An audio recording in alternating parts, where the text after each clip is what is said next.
رسالت نعرہ حیدری نعرہ حیدری حسینیت مل کے بولے حسینیت اپنے ایمان کا اعلان کریں حسینیت عقیدوں کا اظہار کریں حسینیت نیکیوں کا وعدہ کریں حسینیت سیرت آل محمد علیہ السلام پر چلنے کا عہد کریں پوری طاقت سے جواب دیں حسینیت حسینیت قرآن اور آل بیت سے محبت قدم بھریں پوری جرت سے جواب دیں حسینیت زندہ باد یزیدیت مرد آباد یزیدیت مرد آباد یزیدیت مرد آباد بلندتر صلوات اللہم صلی علی محمد و آل محمد اللہ رب العزت بہک کے چہاردہ مسلمین علیہ السلام آپ سب کا اس بارگاہ عظیم پہ حاضر ہونا اپنی بارگاہ میں قبول فرمائے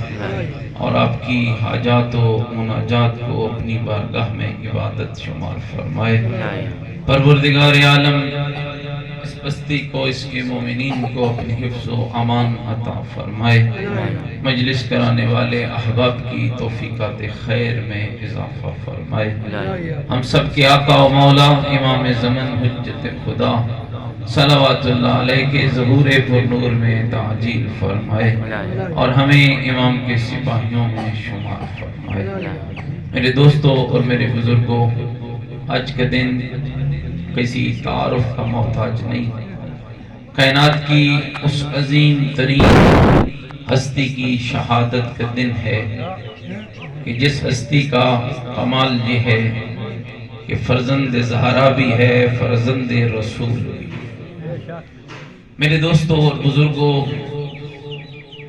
7 صفر مظفر 128 ہجری مکہ اور مدینہ کے درمیان مقام ابوا پر میرے آقا اور مولا امام موسیٰ کاظم علیہ السلام کی ولادت و سعادت ہوئی حضرت امام جعفر صادق علیہ السلام سفر حج کا ارادہ کر چکے اپنی زوجہ حضرت حمیدہ خاتون جس کے بارے میں تاریخ نے لکھا ہے کہ یہ بی بی اپنے زمانے میں فقہ آل محمد کی فقیہ تھی مدینہ منورہ کے اندر خود مدینہ طیبہ کی عورتوں کا جو علمی مرکز تھا وہ امام صادق علیہ السلام کا گھر تھا اور لوگوں کی عورتوں تک فقہ آل محمد کو پہنچانے والی مستور کا نام جناب حمیدہ خاتون تھا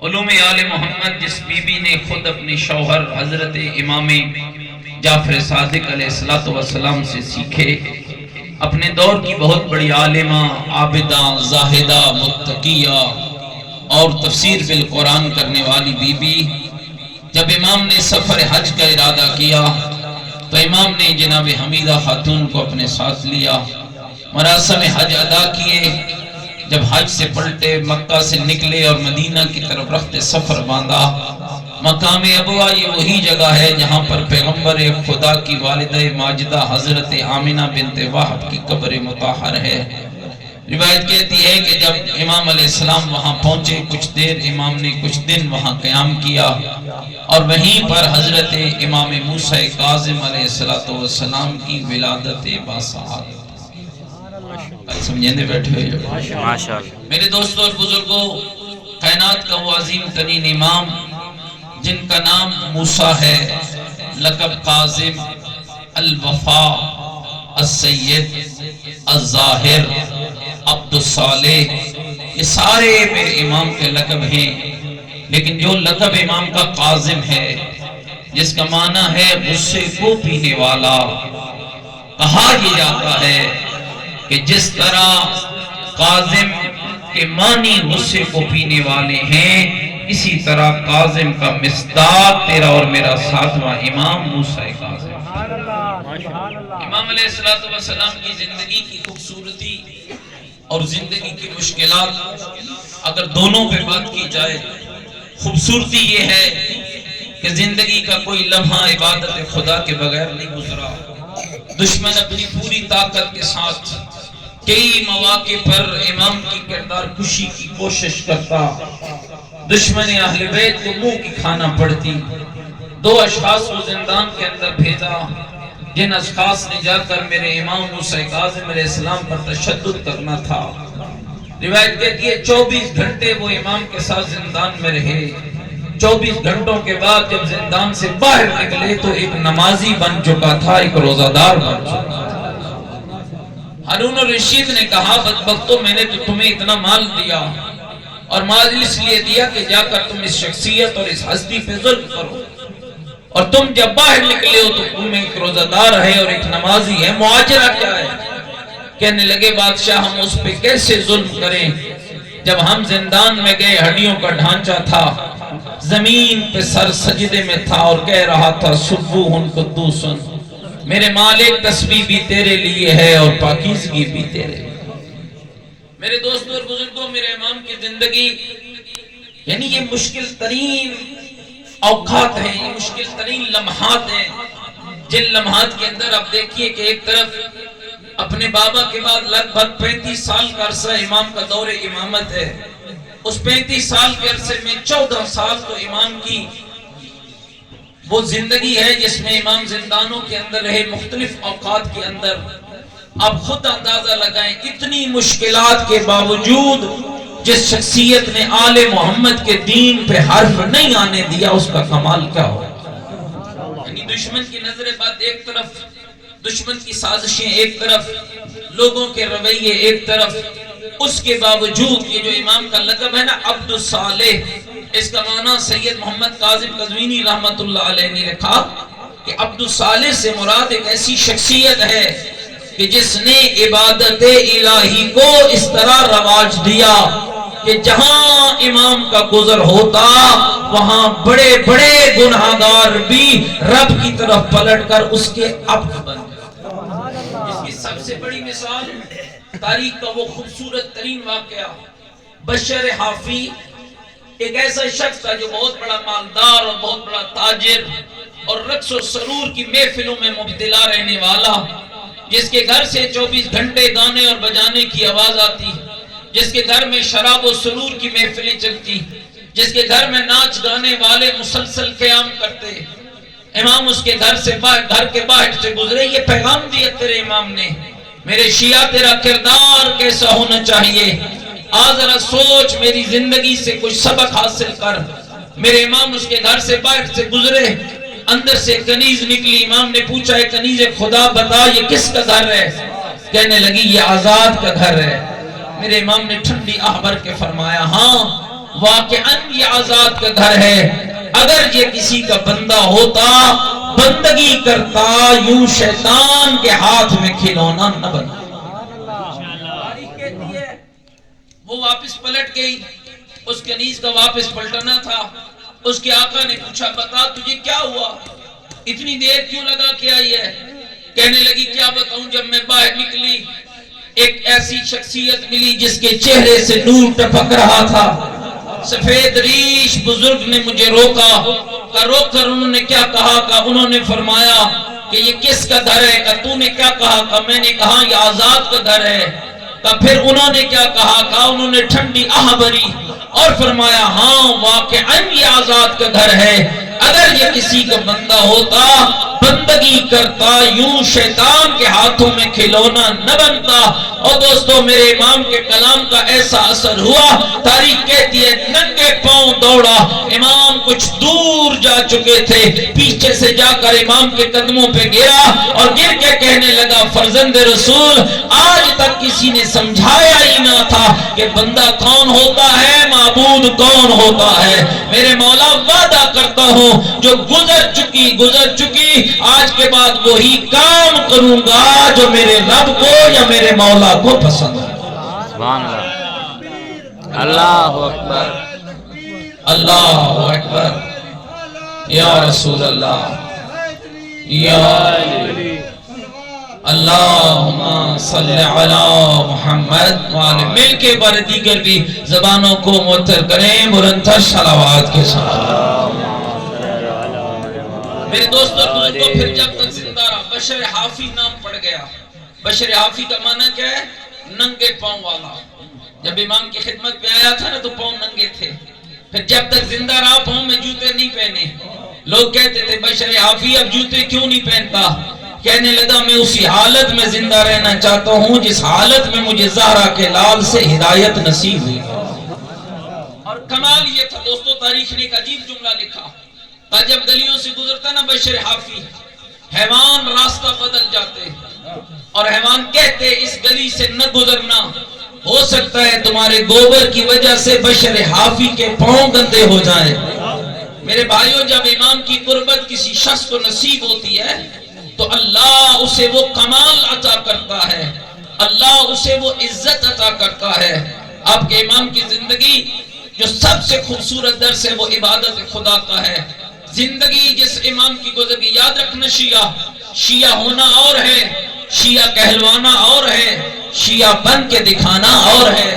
میں کہا کرتا ہوں اب ہمارے ہاں حالات اس قدر خراب ہوتے جا رہے ہیں. ہم خوشی ہوتی ہے تو شیطان بلا لیتے ہیں، غمی ہوتی ہے تو امام کی بات شروع کر دیتے ہیں. نہ میرے بھائی، شیعہ کا ظاہر بھی ایک ہوتا ہے، شیعہ کا باطن بھی ایک ہوتا ہے. شیعہ کہتے اسے ہیں جس کی زندگی کا تمام کردار روز روشن کی طرح واضح ہوتا ہے، جو خوشیوں میں بھی معصوم کو یاد کرتا ہے اور غمیوں میں بھی معصوم کو یاد کرتا ہے. جس کا یہ نہیں ہوتا کہ اس کی دنیا اور ہوتی ہے اور آخرت اور، عقیدہ اور ہوتا ہے اور عمل اور. نہ، شیعہ کہتے اسے ہیں جس کی دنیا بھی رب کے تابع ہوتی ہے، رب کے حکم کے تابع ہوتی ہے، اور آخرت بھی رب کے حکم کے تابع ہوتی ہے. تیرے امام کی زندگی کے ایک مشکل ترین لمحہ جب فضل بن ربی ملعون کے زندان میں تیرے امام کو ڈالا گیا. یہ زندان خاصا وسیع تھا جس کے اندر چلنے پھرنے کی اجازت بھی تھی اور موقع بھی تھا، لیکن میرے امام نے ایک رات گزارنے کے بعد دروغہ زندان کو فرمایا میرا زندان تبدیل کیا جائے. کہنے لگا کیوں مولا، آپ تو وسیع زندان ہے. کہا نہیں، مجھے کسی اور زندان میں رکھا جائے. روایت کہتی ہے وہاں سے نکالا گیا، سندھی بن شائق ملعون کے زندان میں تیرے ساتویں امام کو ڈالا گیا. اور یہ وہ زندان تھا میرے دوستو جس کی چاروں طرف سے لوہے کی سلاخیں تھی، سلاخوں میں زہرا کے لال کا نحیف بدن تھا. سجدہ کرتے تو سلاخیں چبھتی، رکوع کرتے تو سلاخیں چبھتی. لیکن تاریخ کہتی ہے جب کسی شخص نے سوال کیا فرزند رسول آپ نے وسیع زندان کو چھوڑا، تنگ زندان کا انتخاب کیا، توجہ رکھنا مولا معاملہ کیا ہے؟ فرمایا وہ زندان وسیع تھا، جسم وہاں میرا آزاد تھا، لیکن اس زندان کے پڑوس میں ایک مغنیہ کا گھر تھا، ایک گانے بجانے والی کا گھر تھا. اور جب میں عبادت خدا شروع ہوتا کرتا اس کے گانے بجانے کا کام شروع ہو جاتا. میرا جسم تو بچ جاتا، میری روح زخمی ہو جاتی. میں نے اپنے جسم کی سختی کو برداشت کر لیا، میں نے اپنے جسم کی مشکل کو برداشت کر لیا، میں نے اپنے جسم کی تکلیف کو برداشت کر لیا، لیکن میں نے اپنی روح کو بچا لیا ہے. یہاں میرا جسم زخمی ہے لیکن میری روح آزاد ہے. میں پوری طاقت کے ساتھ رب کی عبادت کرنا چاہتا ہوں. میرے دوستو، دوسرا پیغام تیرے امام کی زندگی کا، ایک پیغام ہے کہ زندگی کا لطف یہ ہے کہ عبادت الہی میں گزارو. زندگی کا حسن یہ ہے کہ رب کی عبادت کرتے ہوئے زندہ رہو. یاد رکھنا دوستو، کھانا کھا لینا زندگی نہیں ہے، لباس پہن لینا زندگی نہیں ہے، اچھے مکان بنا لینا زندگی نہیں ہے، بڑی گاڑی میں گھوم لینا زندگی نہیں ہے. زندگی نام ہے اللہ، اس کے رسول اور اس کے ولی کی اطاعت کرنے کا. زندگی نام ہے اللہ، اس کے رسول اور اس کے ولی کے حکم کو ماننے کا. کھانا کھا تو یہ تو حیوان بھی کرتا ہے، رہتا تو وہ بھی کہیں نہ کہیں رہ لیتا ہے، لیکن کمال زندگی کیا ہے میرے بھائیوں؟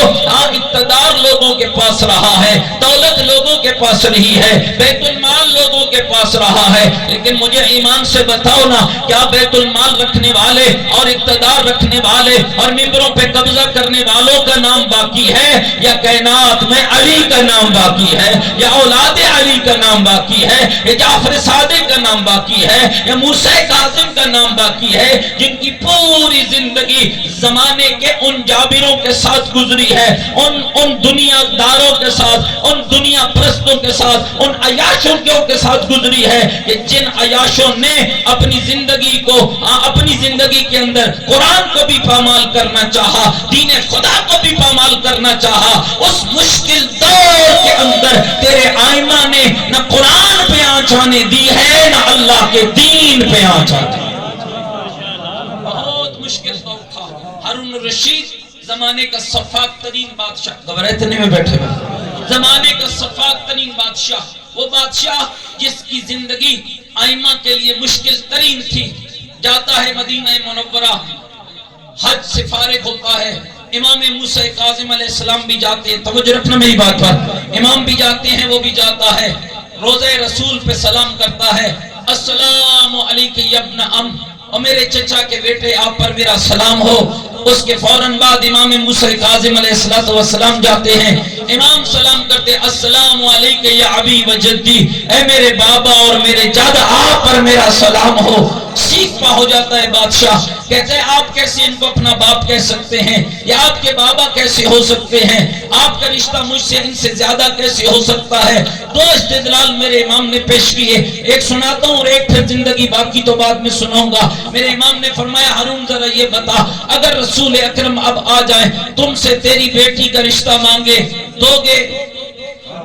کہنے لگا بالکل دوں گا، کہ میرے لیے سعادت ہوگی کہ میرے ابن ام میرے ساتھ ایسی رشتہ داری بنا رہے ہیں۔ کہا یاد رکھنا تم سے بیٹی کا رشتہ مانگے تم دو گے بھی، اور یہ تمہارے لیے سعادت ہوگی، لیکن پہلی بات تو یہ ہے کہ میرے نانا رسول اللہ مجھ سے میری بیٹی کا رشتہ نہیں مانگ سکتے ہیں۔ کیوں نہیں مانگ سکتے؟ کہا اس لیے کہ تو ابن ام ہے، میں رسول کا بیٹا ہوں، بیٹے کی بیٹی سے رشتہ ہونا ممکن نہیں ہوتا ہے۔ اب پتا نسب تیرا بلند ہے یا نسب میرا بلند ہے؟ زندگی کے بہترین انداز تیرے امام کے ایک جو اہم پیغام جس کو میں آپ کی خدمت میں عرض کرنا چاہتا ہوں، اور اسی پیغام پہ اپنے بیان کو سمیٹ لوں گا، گھبرائے تو نہیں بیٹھے میری باتوں سے، مل کے ذرا صلوات پڑھیں محمد و آل محمد کے پوری طاقت کے ساتھ، ذرا مل کر محمد و آل محمد پر بلند صلوات۔ اللہم صلی علی محمد و آل۔ میرے دوستوں اور بزرگوں، ایک پیغام تو عبادت تھا، ایک پیغام حسن اخلاق تھا، اور ایک پیغام یہ تھا کہ مومن کے حق کو کبھی ضائع نہ کرے۔ آج سب سے بڑی خرابی جو اس وقت ہمارے معاشرے کے اندر جنم لے رہی ہے، بڑے بڑے خدمت گزاروں کو بھی دیکھا، جب بات حقوق مومن کی آتی ہے، 2014 میں رب تعالیٰ نے توفیق عطا فرمائی، نجف اشرف زیارت امیر المومنین کے لیے جانے کا شرف حاصل ہوا۔ ہم 3-4 طالب علم یہاں پاکستان سے گئے۔ میرے دوستو، بہت بڑی شخصیت، اور آج زمانہ جن کے اقدار کا معترف ہے، آج زمانہ جن کے علم کا معترف ہے، آج لوگوں کو پتا چل رہا ہے کہ وہ علی سیستانی کون ہے، وہ سید علی خامنائی کون ہے، جس کے دروازے پر، یہ ابھی لیٹسٹ خبر ہے اسی ہفتے کی، کہ یہ وہ لوگ ہیں، یہ وہ ہوتے ہیں دنیا کے بڑے بڑے بادشاہ، آپ کے حکمران بھی ان لوگوں کے پاس جاتے ہیں جن کے دروازوں پہ زرق و برق لباس پہننے والے دنیا کے بڑے بڑے مالدار سونے اور چاندی سے لاتے ہوئے لوگ جن کے قدموں میں جھک جائیں انہیں پوپ کہتے ہیں، اور جس کے قدموں میں یہ پوپ جھک رہا تھا اسے سید علی سیستانی کہتے ہیں۔ یہ تیرے مذہب کا شعار ہے، یہ تیرے مذہب کی عظمت ہے۔ میرے دوستو، کبھی ان مراجع کے خلاف کسی کی زبان کو استعمال نہ ہونے دینا، کبھی ان مراجع کے خلاف کسی کی زبان سے کوئی غلط لفظ سننے نہ دینا، کسی کو یہ طاقت نہ دینا۔ آج بہت سی ایسی زبانیں ہیں جو غلاستوں کا ڈھیر بنی ہوئی ہیں، جن کی گندگیوں کا اظہار اس انداز میں ہوتا ہے، کبھی آیت اللہ سیستانی پہ حملہ ہے، کبھی آیت اللہ خامنائی پہ حملہ ہے، کبھی سید روح اللہ خمینی پہ حملہ ہے، کبھی مراجع عظام پہ حملہ ہے، کبھی آیات عظام پہ حملہ ہے۔ نہ میرے بھائی، یہ نابغہ روزگار شخصیات ہوتی ہیں، یہ قابل قدر شخصیات ہوتی ہیں، یہی تو وہ شخصیات ہیں جن شخصیات نے کئی سو سال بعد بھی دین آل محمد کو صحیح صورت میں تیرے پاس پہنچایا ہے، نہ گڑبڑ ہونے دی ہے، نہ عقیدہ بدلنے دیا، نہ نماز بدلنے دی، ناراض دینے میں تھے بیٹھے، نہ روزہ بدلنے دیا ہے۔ یعنی کئی سال بعد 11 ہجری میں پیغمبر اکرم کی رحلت ہوئی ہے. 11 ہجری 18 ذی الحج کو امیر المومنین کی ولایت کا اعلان ہوا ہے. 40 ہجری میں مولا امیر المومنین کی شہادت ہوئی ہے. 50 ہجری میں امام حسن کی شہادت ہوئی ہے. 61 ہجری میں امام حسین کی شہادت ہوئی ہے. 95 یا 94 ہجری میں امام زین العابدین کی شہادت ہوئی ہے. سلسلہ امامت چلتا ہوا آیا, بڑھتا ہوا آیا. کبھی علی حیدر کرار کی صورت میں, کبھی حسن مجتبی کی صورت میں, کبھی حسین شہید کربلا کی صورت میں, کبھی زین العباد کی صورت میں, کبھی باقر العلوم کی صورت میں, کبھی جعفر صادق کی صورت میں, کبھی موسیٰ کاظم کی صورت میں, کبھی علی رضا کی صورت میں, کبھی محمد تقی کی صورت میں, کبھی علی نقی کی صورت میں, کبھی حسن عسکری کی صورت میں. اور پھر زمانے نے وہ وقت دیکھا 255 ہجری کی خوبصورت شام تھی, 15 شعبان المعظم کی شب تھی, جب رب نے خانوادہ زہرا کے گھر میں اس نور کو بھیجا ہے جس کا نام محمد ہے, جس کا لقب قائم بھی ہے, جس کا لقب منتظر بھی ہے, جس کا لقب ہادی بھی ہے. گھبراہتے نہیں بیٹھے بھائی.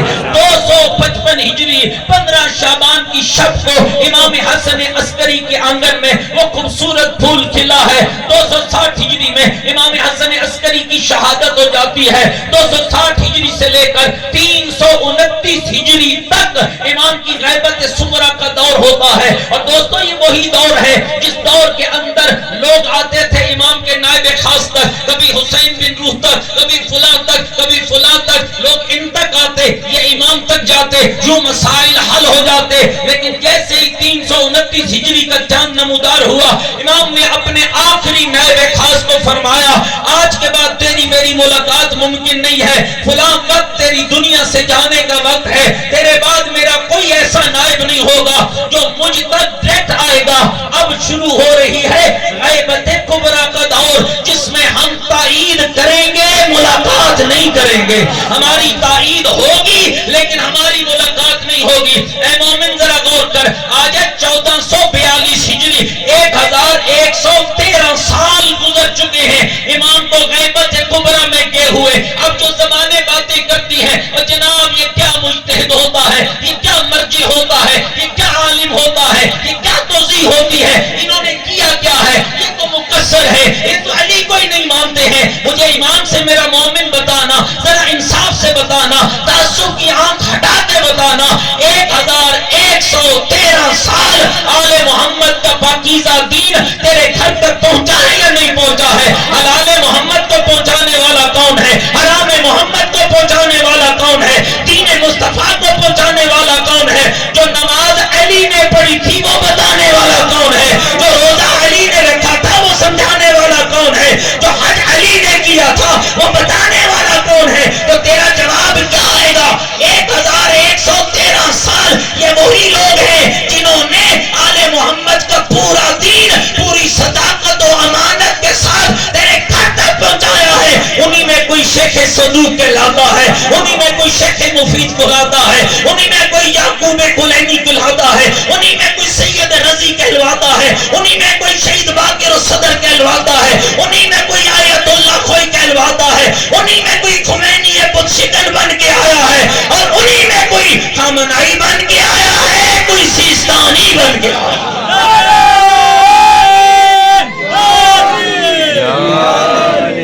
میری گل سمجھ آئی ہے میرے دوستوں؟ الحمدللہ ثم الحمدللہ, یہ وہ پاکیزہ دین ہے جو رب تعالیٰ نے ان پاکیزہ راستوں سے. اور ہاں یہ بات میں کہہ دو, آج دان ناقل لوگوں کو یہ پتہ ہی نہیں ہوتا ہے کہ جی یہ مولوی حضرات کہتے ہیں اس غیبت میں ہمارے وارث سستانی ہے, ہمارے وارث سید اللہ خامنائی ہے. ہاں میں بالکل کہتا ہوں میرا وارث سید علی سستانی ہے, میرا وارث سید خامنائی ہے, لیکن ان کے وارث ہونے سے 12ویں کے وارث ہونے کی نفی نہیں ہوتی ہے.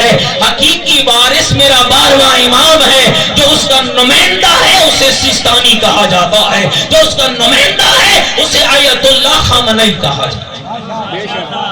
میرے دوستو بزرگوں, آپ کے ائمہ نے زندگی کی مشکلات کو برداشت کر کے آل محمد کا سچا دین آپ تک پہنچایا ہے. جو دوسری بات عرض کرنا چاہ رہا تھا وہ حقوق العباد کے حوالے سے ہے. کتنا خوبصورت پیغام ہے